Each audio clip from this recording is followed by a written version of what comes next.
오늘 우리에게 주신 하나님 말씀은 히브리서 11장 1절로부터 6절까지 말씀입니다. 믿음은 바라는 것들의 실상이요 보이지 않는 것들의 증거니 선진들이 이로써 증거를 얻었느니라. 믿음으로 모든 세계가 하나님의 말씀으로 지어진 줄을 우리가 아나니 보이는 것은 나타난 것으로 말미암아 된 것이 아니니라.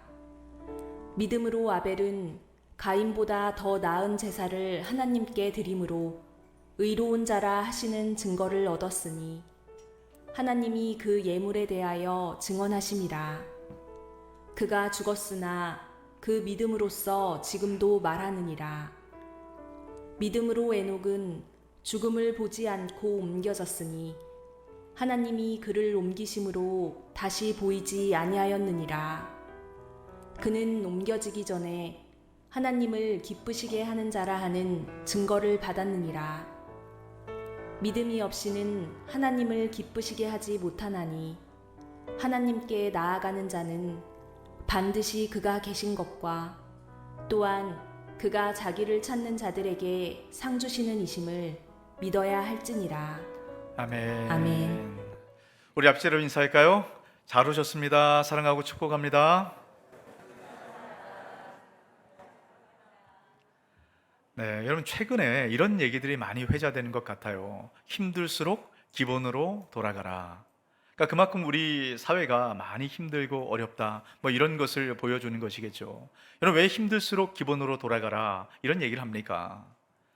힘들 때 기본기로 돌아가는 것이 그만큼 중요하다는 것이고요. 기본기가 잘 세워지지 못할 때 많은 문제와 어려움들을 만들어낸다, 이런 의미 아니겠습니까? 여러분 이걸 여실히 보여주는 게 있어요. 우리 작년부터 시작해서 여러분 계속해서 건물 붕괴되는 그런 현상들을 우리가 보지 않습니까? 여러분 왜 그렇게 잘 지어진 건물들이 붕괴가 될까요? 겉모습은 멀쩡합니다. 근데 문제는 기초공사를 제대로 하지 못했기 때문이에요. 여러분 기초공사를 잘 닦아야 건물이 위로 올라가서 흔들리지 않거든요. 근데 기초공사를 잘 못했기 때문입니다. 근데 왜 기초공사가 중요하다는 걸 다 알 텐데 그 공사를 잘 못할까요? 기초공사는 잘 보이지 않거든요. 그럼 많은 시간과 돈이 들어갑니다. 근데 그러다 보니까 이것을 쉽게 소홀히 넘기게 돼요. 자, 그런데 이 기초공사가 안 돼서 건물이 무너지고 흔들리게 되면 여러분 이곳에 들어가는 비용이 훨씬 많이 들어가고 더 많은 시간들이 들어가게 됩니다. 그래서 기초공사를 잘 닦는 것은 너무 중요합니다. 우리 인생도 그렇고 무엇보다도 우리 신앙 역시 동일합니다. 기초공사를 닦는 것, 기본기를 닦는 것, 이건 너무너무 중요해요. 우리가 몇 주간에 걸쳐서 계속해서 우리가 기초공사를 다지고 있습니다. 여러분 신앙의 가장 기초, 기본기, 이건 무엇이죠? 구원의 복음입니다. 근데 여러분 이 기초, 기본기는 참 지루해요. 재미가 없습니다. 그러니까 너무 중요한데 이것이 지루하게 느껴지다 보니까 여러분 쉽게 넘어갔으면 좋겠고, 이것을 마음 가운데 별로 이렇게 중요하게 생각 안 할 수 있습니다. 근데 여러분 기초공사가 잘 닦여져야만 여러분 신앙이 든든히 세워집니다. 여러분 이 기본기가 중요하다는 것은 위기의 순간이 되면 분명히 알 수 있게 됩니다. 여러분 오늘도 우리가 신앙의 가장 중요한 기본기를 다루게 될 거예요. 이 기초를 잘 닦아서 이런 흔들림 없는 그 신앙의 삶을 살아가게 되시길 주의 이름으로 축복합니다. 오늘 우리가 히브리서 말씀을 함께 나누었어요. 이 히브리서 말씀은 주후 64년부터 68년까지 네로 황제가 엄청난 기독교인들을 박해 있습니다. 그 가운데 기록되었을 것이다 라고 이야기를 합니다. 여러분 네로 황제가 로마에 큰 불이 났어요. 이 화재의 원인을 기독교인으로 지목합니다. 그러면서 많은 사람들이 기독교인들을 죽이고 박해하기 시작합니다. 기독교인들을 잡아다가 원형 경기장에 넣어요. 그리고 맹수의 밥이 되게 합니다. 그 로마의 궁정을, 그 연회장을 환하게 밝히는 인간 횃불로 기독교인들을 사용하기 시작해요. 여러분 이 살이 타는 냄새가 이런 로마 전체에 가득 찼다, 이런 기록들을 이런 보게 됩니다. 그리고 어린 자녀들을 짐승의 가죽을 뒤집어 씌우고 앞을 도망가게 하고 뒤에 사냥개를 풀어놓습니다. 부모가 보는 눈앞에서 자녀들이 잔인하게 찢겨 죽는 그런 모습을 보아야 됐어요. 이게 네로 박해 시대를 살아가는 그리스도인들의 아픔이고 위기였습니다.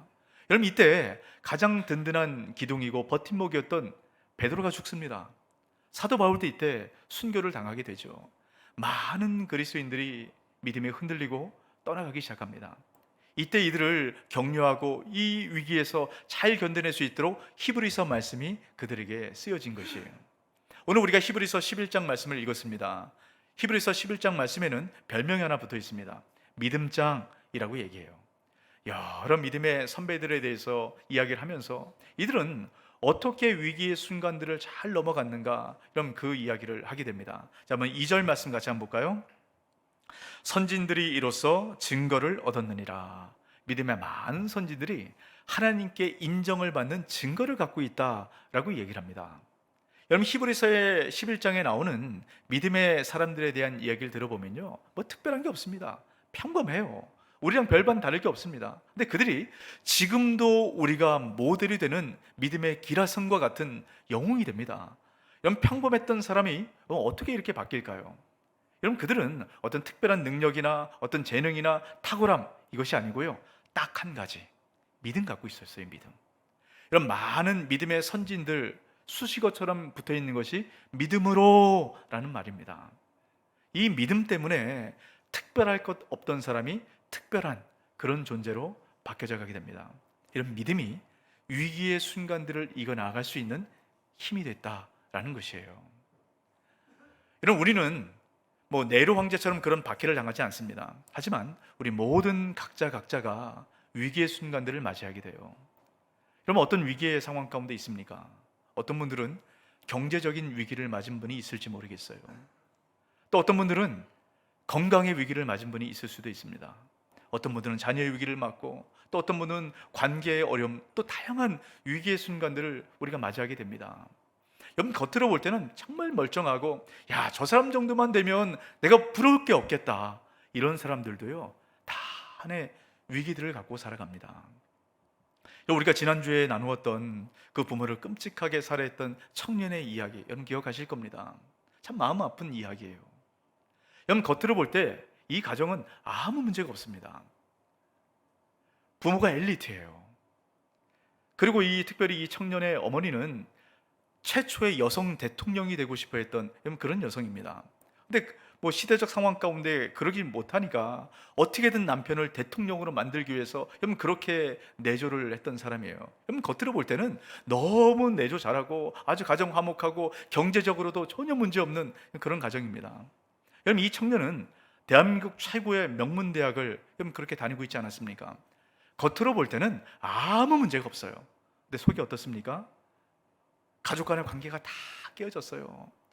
속이 골물대로 골마서 뭐 더 이상 손을 쓸 수가 없는 겁니다. 이 청년은 미움의 감옥에 갇혀져서 견디다 못해 이 끔찍한 짓을 저지르게 되는 이런 사건들을 우리가 보지 않습니까? 여러분, 겉으로 아무 문제 없는 것 같아도요, 그 안으로 들어가 보면 다 문제들을 갖고 살아갑니다. 여러분, 이 문제를 어떻게 해결할 수 있을까요? 여러분, 경제적인 위기가 해결되면 풀립니까? 경제적인 위기가 조금 해결되면 질병의 문제가 찾아옵니다. 질병의 문제가, 이 위기가 회복되는 것 같으면 또다시 자녀들의 문제가 생기고, 이것이 회복되는 것 같으면 또다시 관계의 문제들, 계속적으로 이 위기의 순간들, 상황들은 우리에게 찾아와요.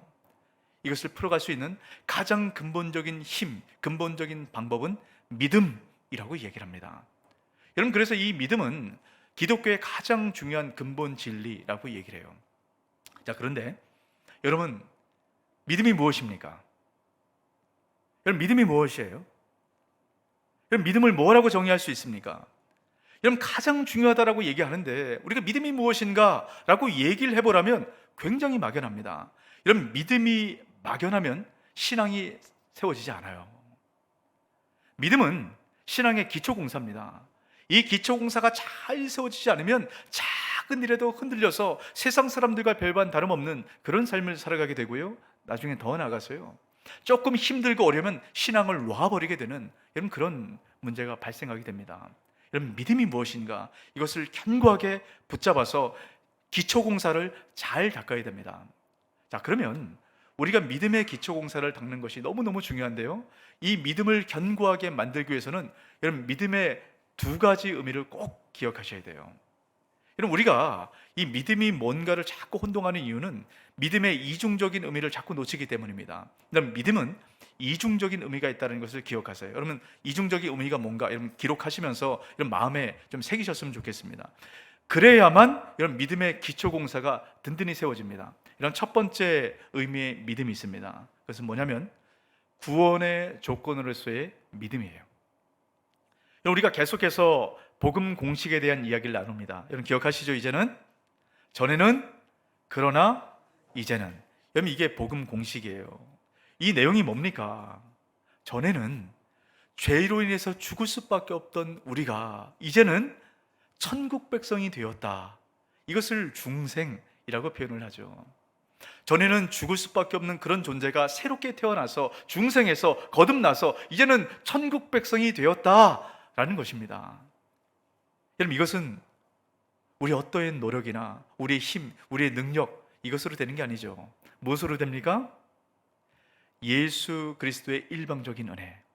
우리가 예수 그리스도를 믿음으로 말미암아 이 구원을 받게 됩니다. 이것이 첫 번째 구원의 조건으로서의 믿음이에요. 자, 그런데 여러분 어떻습니까? 주님께서 왜 우리를 구원케 하셨습니까? 우리를 구원케 하신 이유가 죽어서 천국에 가도록 하는 것이 구원의 목적입니까?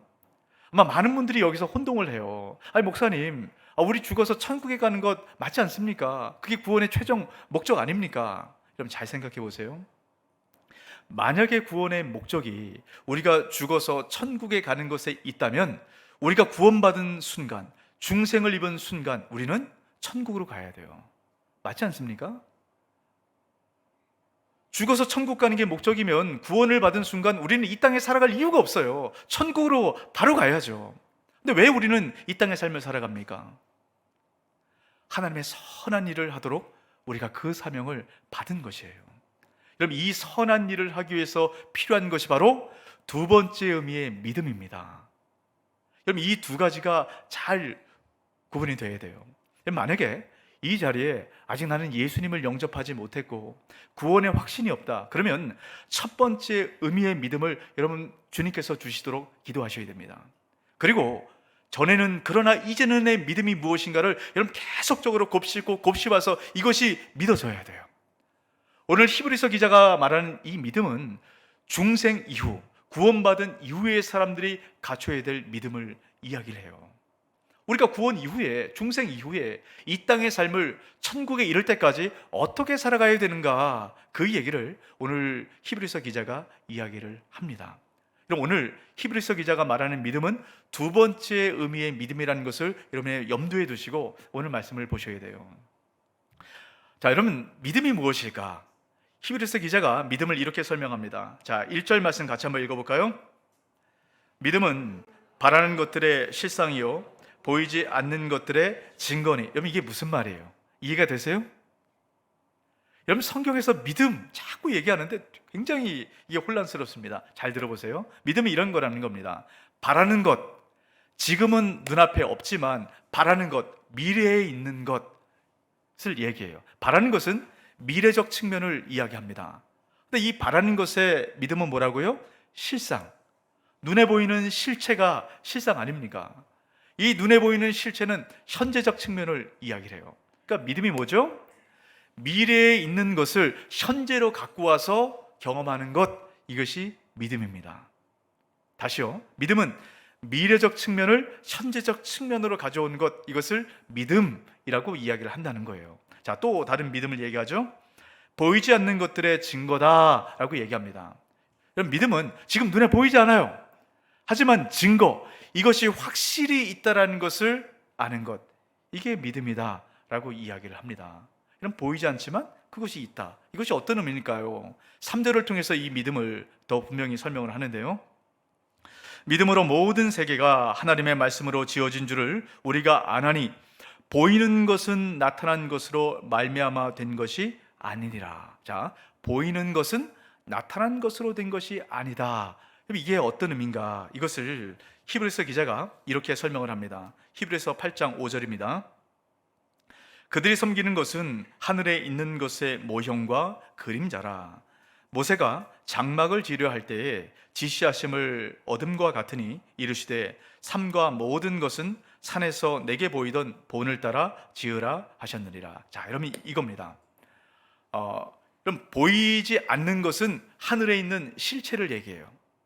그리고 보이는 것은 이 실체의 그림자다라고 이야기를 합니다. 그러니까 우리가 이 땅에서 보고 있는 모든 것은 실제로는 하늘에 있는 본체의 그림자와 같은 것이다 라고 이야기를 하는 거예요. 그러니까 여러분 생각해 보세요. 자, 제가 이 손을 이렇게, 하늘에 있는 것이 손입니다. 손을 제가 이렇게 들고 있으면 이 밑에 그림자가 비춰져 있어요. 이게 실체입니다. 그림자는 이 실체를 보여주는 거예요.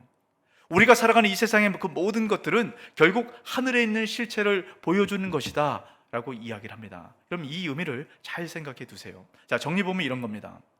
우리가 예수 그리스도를 믿고 구원받은 우리 모두는, 저와 여러분은 두 가지 세계를 살아간다 라고 이야기를 합니다. 보이는 세계와 보이지 않는 세계예요. 여러분 이 두 세계를 여러분 이해를 하셔야 됩니다. 자, 제가 표로 한번 만들어서 보여드릴 텐데 여러분 이것을 좀 마음 가운데 잘 생각해 두세요.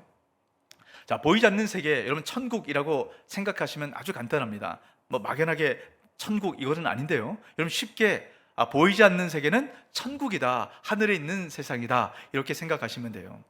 우리가 예수 그리스도를 영접하고 믿는 순간 우리는 천국 백성이 되는 겁니다. 다시요. 우리는 예수 그리스도를 믿는 순간 우리는 이미 뭐가 됐다고요? 천국 백성이 되었어요. 보이지 않지만, 보이지 않는 천국 백성이 우리가 되었다라고 말씀을 하는 겁니다. 하지만 보이는 이 세상에서는 아직 천국의 백성으로서의 그 은혜를 누리고 살아가지 못해요. 이미 우리는 예수 그리스도를 영접한 순간 천국 백성이 되었습니다. 하지만 보이는 이 세상에선 아직 천국 백성의 그 온전함을 누리고 살아가지 못해요. 자, 또 두 번째, 이런 보이지 않는 세계는 본체라고 말씀을 드렸습니다. 눈에 실질적인 본체예요. 하지만 이 보이는 세상에 있는 것은 본체가 비춰진 그림자 모형에 불과하다라고 이야기를 합니다. 여러분 이것을 잘 생각해 보실 필요가 있어요. 그림자가 필요 없다는 얘기가 아닙니다. 그림자는 본체가 무언가를 보여주는 거라는 거예요. 그림자가 실체가 아니라 이 그림자는 결국 본체를 가르쳐주는 표지판이라는 겁니다. 그럼 이런 것이죠. 우리가 이 땅의 삶을 살아갑니다. 보이는 세계 속에 살아가요. 근데 여러분 이 보이는 세계 속에서 얼마나 살아갈까요? 앞으로 얼마를 사실 것 같으세요? 저는 여러분 모두가 다 백수 이상을 누리시길 축복합니다. 여러분 근데 우리가 아무리 이 땅에 건강하게 오래 살아도요 100세 아니요 200세 이상을 못 살지 않습니까? 200세 이상 사신 분 보셨어요? 이 땅의 삶을 다 살다가 이제는 본향으로 갑니다. 본체가 있는 곳으로 가요. 그것이 어디입니까? 천국이에요. 하늘에 있는 것이라는 겁니다. 이 땅의 삶, 보이는 삶은 100년, 200년 이상을 못 살아요. 하지만 본체, 하늘에 있는 그곳에는 얼마나 삽니까? 영원히 살아요. 그러니까 이것이 본체라는 겁니다. 잠깐 이 땅 가운데 나그네처럼 있다가 우린 본향, 본체가 있는 곳으로 가게 돼요. 그래서 우리의 살아갈 그곳은 보이지 않는 그 세계인 천국입니다. 그것을 성경은 이야기를 하고 있어요. 자, 그리고 이것을 세 번째로 뭐라고 표현합니까? 보이지 않는 세계. 우리가 이미 천국은 있지만 우리가 이 보이지 않는 세계로 가려면 조금 뒤에 미래에 갈 수 있다라고 얘기합니다. 우리는 여전히 아직 보이는 세계 속에 살아요. 이게 현재입니다. 하지만 현재의 우리는 조금 뒤의 미래에 결국 천국으로 가게 돼요. 자, 여러분 이 세 가지 의미를 잘 아시겠죠? 여러분 이 세 가지 의미를 종합해서 마지막 네 번째가 제가 여러분들에게 말씀드리고 싶은 핵심입니다. 보이지 않는 세계, 천국 분명히 있어요. 우리가 가야 될 바로 그곳입니다.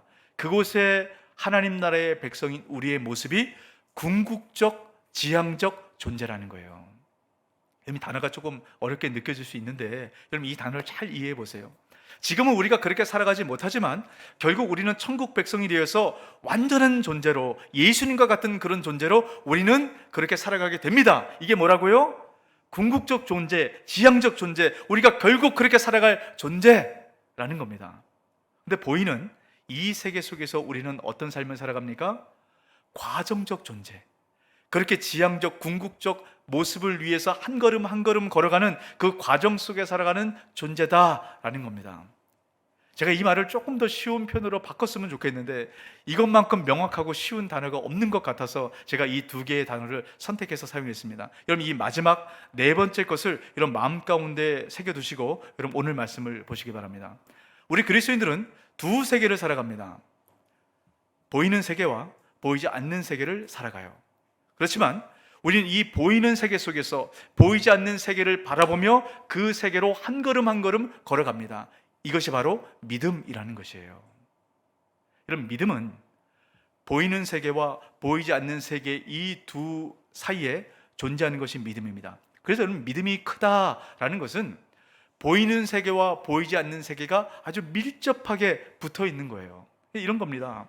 우리가 이 세상 속에 살아가지만 늘 천국을 기억하고 그 천국의 모습을 우리 삶 가운데서 살아내는 것, 이것을 믿음이 크다라고 얘기합니다. 반대로 믿음이 작다라는 것은요, 보이는 세계 속에서 살아가지만 보이지 않는 세계를 생각하지 않고 살아갑니다. 그냥 이 세상 속에 교회에 오면 그래, 우리 천국이 있어, 천국의 소망이 있어, 이렇게 살아가지만 세상 속에 들어갈 때는 그냥 보이지 않는 세계, 천국을 전혀 생각하지 않고 세상 사람들과 별반 다름없는 그런 보이는 세계만 바라보고 살아가는 것, 이것을 믿음이 작다라고 이야기를 합니다. 그래서 우리는 늘 믿음을 세워가는 그런 훈련을 해야 돼요. 그래서 우리는 날마다 믿음의 훈련을 하는 것입니다. 그래서 우리의 몫이에요. 여러분, 첫 번째 의미의 믿음은 우리의 몫이 아닙니다. 우리가 어떻게 할 수 없어요. 하지만 두 번째 의미의 믿음은 우리가 힘써서 애써서 믿음을 키워가야 됩니다. 그럼 이것을 꼭 기억하세요. 자, 우리는 두 세계를 살아갑니다. 하지만 우리는 보이는 세계 속에서 보이지 않는 세계를 향해서 우리가 그렇게 살아간다는 것, 여러분 이것을 꼭 기억하시고 이 두 개의 간극이 있다는 것을 여러분 기억하셔야 됩니다. 이게 희미하면요, 예수 믿고 살아가는 게 너무너무 힘들고 어려워집니다. 여러분, 예수 믿고 살아가는 건 복이거든요. 근데 예수 믿고 살아가는 게 정말 힘들고 어렵고, 어떻게 이렇게 살아갈 수 있을까라고 하는 것은 두 개의 간극을 이해하지 못하기 때문이에요. 예를 들어볼까요? 제가 지난주에 여러분 그런 말씀 드렸어요. 여러분, 용서해야 된다라고 말씀을 드렸습니다. 이 말씀을 들었을 때 어떤 분들은 이렇게 생각이 들었을 거예요. 정말 마음이 힘들고 정말 마음이 어려울 수 있습니다. 용서를 해야 되는 건 아는데 용서가 안 되기 때문이죠. 혹시 그런 분이 있습니까? 그러면 어떻게 보면 계속 용서해라 이 말을 듣는 순간 실질적으로 용서하는 것보다 더 힘들어요. 더 어렵습니다. 그럼 왜 이런 문제가 생기는지 아십니까? 이 두 개의 간극을 여러분 이해 못하고 복음의 그 풍성한 은혜를 우리가 오해하기 때문입니다. 잘 한번 들어보세요. 제가 예전에 제자 훈련을 할 때 그 강사가 이런 질문을 한 가지 했어요. 성경에 보면 오리를 가자고 하면 십리를 가라 라는 말씀이 있다는 겁니다. 여러분 잘 아시죠? 마태복음 5장에 나오는 산상수훈의 이야기입니다. 그 강사가 이런 질문을 해요. 이 말씀이 있는데 여러분은 몇 리나 함께 갈 수 있겠습니까? 라고 질문을 했습니다. 여러분, 오리는 한 2km 정도 되고요, 십리는 4km 이 정도 되는 겁니다. 여러분, 몇 리나 가시겠어요? 누가 억지로 오리 가자 이러면 여러분 몇 리나 함께 가질 수 있겠습니까? 저는 이게 생각하다가 그래도 난 7리 정도는 10리까지는 이게 좀 힘들 것 같고 한 7리 정도는 좀 될 수 있지 않을까? 저는 이렇게 답을 했거든요. 여러분 몇 리 정도 되세요? 어떤 분은 5리도 나는 힘들어, 나는 한 2리나 3리 정도? 이 정도는 그래도 내가 할 수 있지. 어떤 분은 5리, 어떤 분은 7리, 어떤 분은 나는 10리 충분히 가능합니다, 이런 분이 있을지 모르겠어요. 여러분, 10리를 간다는 것은 키로수를 얘기하는 게 아닙니다. 10리는 내가 함께 가기 어려운 거리를 얘기해요. 이 10리를 바꿔 표현하면 이런 겁니다. 형제를 마음으로도 미워하지 않는 거예요. 오른뺨을 맞으면 왼뺨을 돌려대는 겁니다. 원수를 사랑하는 것, 이게 10리를 함께 가는 거예요. 여러분 바로 눈앞에 있고 가장 사랑해야 될 이런 배우자나 자식도 여러분 제대로 사랑하지 못하는데 어떻게 원수를 여러분 사랑할 수 있을까? 여러분 날마다 원수를 사랑하라 이 말이 들릴 때마다 이 말씀 앞에 설 때마다 그래서 우리가 마음이 무거워지는 것 아닙니까? 용서를 해야 되는데 용서는 안 되고 그래서 힘들고 어려운 것 아니겠습니까? 여러분 성경에 이런 말씀이 너무너무 많아요. 항상 기뻐하라. 항상 기뻐하십니까? 이건 명령이에요. 이거 안 하면 안 됩니다. 그러니까 우리가 일주일에 한 번만 기뻐해라. 이것도 힘든데 항상 기뻐하라. 이 말씀이 너무너무 부담되는 것 아니겠어요? 또 성경에 보면 이런 얘기도 있습니다. 모든 형제와 더불어 화목해라. 여러분 교회에 와서도요, 저 미운 사람 때문에 내가 저기 떨어져서 이렇게 앉을 판에 아니 모든 형제와 더불어 화목하라니, 용서하는 것도 못하겠는데 화목하라니. 이게 성경 말씀입니다. 우리가 이 말씀 앞에 설 때마다 너무 힘든 거예요. 말씀은 이렇게 하라고 하는데 안 되는 겁니다. 그러니까 늘 죄책감에 눌려요. 이렇게 살아가야 되는데 내가 왜 이렇게 못 살아갈까? 늘 눌리는 삶을 살아갑니다. 그러다가 어떤 것을, 그래서 신앙생활을 오래 하신 분들이 사용하는 방법이 뭔지 아세요? 가면을 쓰기 시작합니다. 내 마음은 힘들고 어렵고 눈물이 나는데요, 겉으로는 웃는 가면을 다 써요. 그래서 사람들에게 얘기합니다. 나를 힘들게 하고 어렵게 하고 불편한 사람에게 가서도 웃는 얼굴로 이야기를 하는 거예요. 근데 이런 마음은요, 눈물이 계속 흘러요. 아픈 겁니다. 이게 계속 참고 참다가 결국 어떻게 되는지 아세요? 가장 안전하다고 생각하는 곳에 터트려집니다. 여러분이 가장 안전한 곳이 어딜까요? 가정이죠. 여러분 그래서 많은 목사님들 가정이나 장로님들 가정이나 믿음이 좋다라고 말하는 그 가정 안에서, 여러분 겉으로 볼 때는 정말 화목하게 보이고 정말 믿음이 좋은 가정이지만 그 가정 안에 많은 문제가 생기고 어려움이 생기고 그 가정 안에 일이 생기는 이유가 여러분 바로 이것이에요.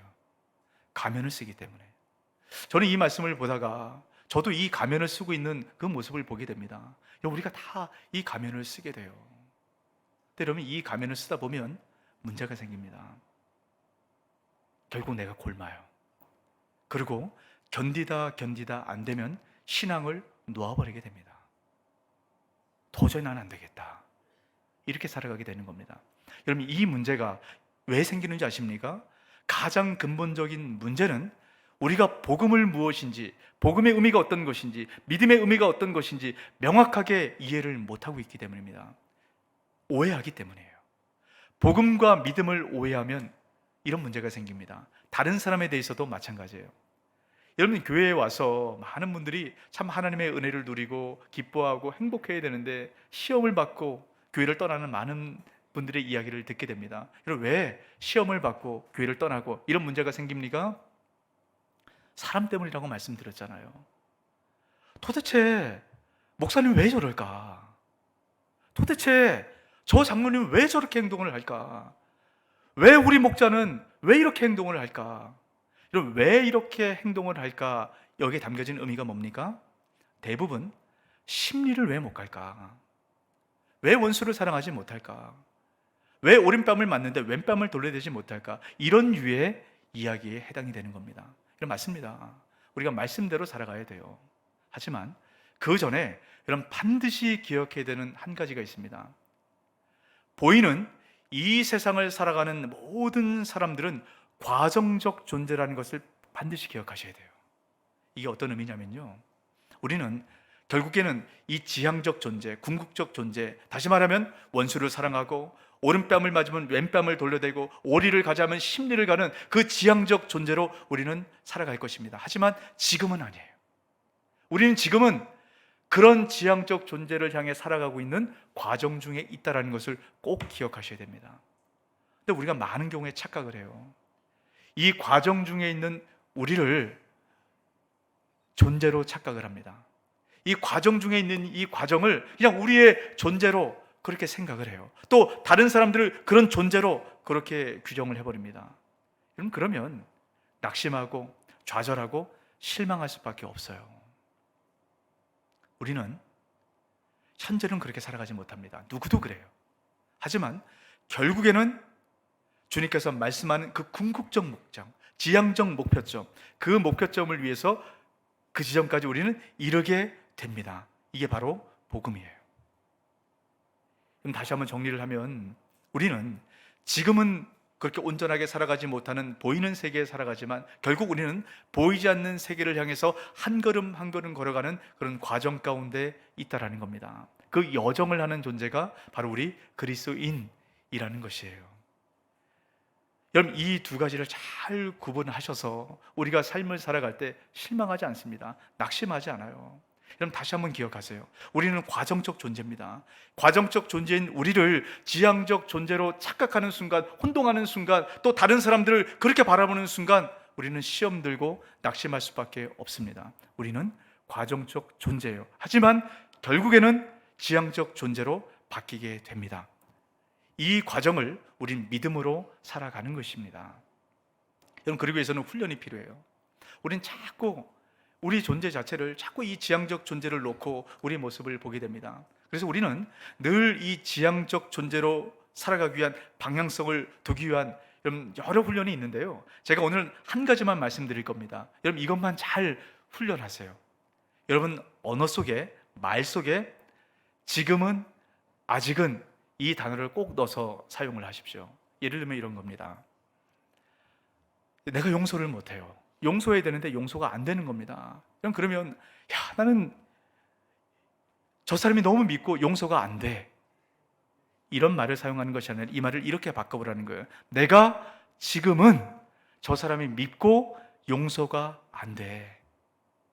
그럼 지금은 이란 말을 넣었을 때 어떻게 느낌이 바뀌어지는지 느껴지세요? 지금은 이란 말을 넣었을 때 우리 존재 자체가 용서 못하고 미워하는 그런 존재로 끝나는 게 아닙니다. 우린 결국 이렇게 바뀌어갈 지향적 존재로 눈을 돌리게 되는 게, 여러분, 이게 바로 믿음의 훈련입니다. 이게 믿음이에요. 우리가 삶을 살아가다 보면 많은 문제와 어려움이 있지 않습니까? 늘 근심하고 걱정하고 염려해요. 그럼 이럴 때 우리가 지금은 이란 단어를 사용하는 겁니다. 내 삶 가운데 참 많은 문제가 있어, 정말 힘들고 어려워, 이렇게 말하는 것이 아니라 내 삶 가운데 지금은 이런 문제가 있고 어려움이 있어. 이 말의 의미가 뭡니까? 지금은 그렇지만 곧 바뀐다는 거예요. 이게 복음입니다. 다른 사람들에게도 마찬가지입니다. 여러분, 특별히 자녀들에게 이 마음을 가지세요. 우리 애는 왜 이게 안 될까? 여러분, 자녀를 보면 늘 답답하지 않으세요? 저만 그런가요? 답답해요. 이거 있는데 왜 이걸 못할까? 자녀에게 이렇게 표현을 하는 겁니다. 우리 마음에요. 우리 아이가 이걸 못해가 아니라 지금은, 아직은 이게 안 돼. 이 말이 뭡니까? 결국 바뀐다는 거예요. 그럼 주님께서 우리 인생을 결국 그렇게 바꾸십니다. 이게 복음이에요. 그래서 우리는 기대하고 소망하게 되는 겁니다. 여러분, 다시 한번 잘 보세요. 우리는 보이지 않는 세계가 실체입니다. 이게 본체예요. 보이는 이 세계를 살아가는 우리는요, 이 본체를 향한 과정을 살아가는 사람들입니다. 결국 이렇게 바뀌어요. 누가 이렇게 바꾸실까요? 주님이 바꾸세요. 이게 복음입니다. 지금 히브리서 기자가 믿음을 그렇게 이야기를 하는 겁니다. 자, 6절 말씀입니다. 같이 한번 읽어볼까요? 믿음이 없이는 하나님을 기쁘시게 하지 못하나니 하나님께 나아가는 자는 반드시 그가 계신 것과 또한 그가 자기를 찾는 자들에게 상 주시는 이심을 믿어야 할지니라. 자, 믿음이 있어야 하나님을 기쁘시게 한다라고 얘기합니다. 그러면서 믿음의 두 가지 요소를 이야기를 해요. 자, 뭐라고 얘기합니까? 그가 계신 것을 믿으라는 겁니다. 하나님이 살아계심. 하나님 살아계심 뭐죠? 하나님은 전에도, 과거에도, 지금도, 미래도 동일한 분이라는 겁니다. 그게 살아계신다는 거예요. 전에도, 지금도, 앞으로도 같은 분이세요. 그리고 두 번째 뭐라고 얘기하죠? 자기를 찾는 자들에게 상 주시는 분. 여러분, 그 상이 어떤 상일까요? 천국에 이르는 상입니다. 그 천국에서 더 이상 우리 근심 걱정 염려할 필요가 없는 그 천국에 이르는 상, 그 상을 주님께서 주신대요. 어떤 주님이요? 과거와 현재와 미래의 동일한 주님께서. 다시 정리하면 이런 겁니다. 우리를 하나님의 일방적인 은혜로 구원하셔서 하나님의 백성 삼아 주신 그 하나님께서 지금도 우리의 삶을 그렇게 이끌어 가신다는 겁니다. 그리고 결국 미래의 지향적 존재로 우리를 천국으로 그렇게 이끌어 가신다는 거예요. 누가요? 하나님께서요. 이게 복음입니다. 내가 그렇게 가는 게 아니에요. 우리가 노력은 하지만 결국 주님께서 우리를 그렇게 이끌어 가세요. 그래서 우리는 보이는 이 세상을 살아가는 우리는 많은 문제가 있고 위기가 있고 어려움이 있고 내 스스로 만족스럽지 않고 다른 사람을 바라볼 때 실망스럽지만 결코 그렇게 끝나지 않습니다. 주님께서 우리 인생을 가장 좋은 곳으로 그렇게 이끌어 가세요. 이것은 희망이 아닙니다. 실체예요. 본체라는 겁니다. 실상이라는 거예요. 증거라는 겁니다. 여러분, 이 믿음의 눈을 바라보시면서 현재 모습 바라보지 마시고 주님께서 행하실 그것 바라보시면서 이런 믿음의 한 걸음 한 걸음 걸어가며 그 믿음의 아름다운 결실을 맛보아 누리는 저와 여러분 되시길 주 이름으로 축복합니다. 아멘. 이 말씀 기억하시고 우리 함께 찬양하며 기도했으면 좋겠습니다.